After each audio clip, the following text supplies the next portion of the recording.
Kind of see those small spots and scratches there. No big deal really, but if you like to keep your phone pristine, it's a bit tough with this polished finish. Physically, I've actually really grown to appreciate the size of the regular iPhone 14 Pro. It fits nicely in my pocket, it's easy to use with one hand. At this point, I can't imagine using anything larger, and I don't even really want to. I've had my fair share of Max iPhones over the years, but I'm sticking with the 6.1-inch Pro for the foreseeable future. My only real gripe is the fact that that big old camera bulge really makes this phone like top heavy. It's less obvious with a case on, but without it, the top of the iPhone definitely pulls down a little bit. It's hard to explain, but it's sort of like a teeter-totter that's uneven on one side. I'm sure Apple just wants to prominently feature the cameras on this phone, but I wouldn't mind if the camera bulge was gone and everything was flush with the back of the phone, even if the whole body has to be thicker. Fill that space with more battery, that'd be cool, but having these huge camera lenses and stuff stick out the back isn't really a necessary design element in my opinion. The other design elements that I've realized is sort of unnecessary,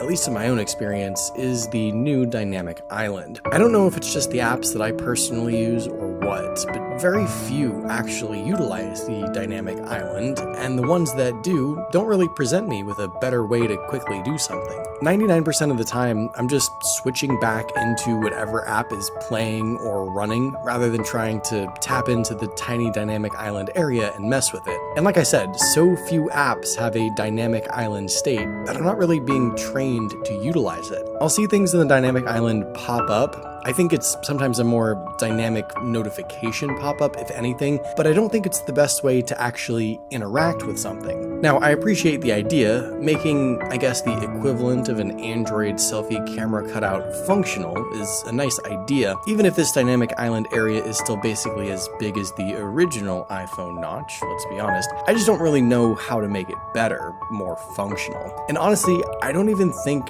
I'd want it to be. The iPhone has such a dated design now from the front and the back.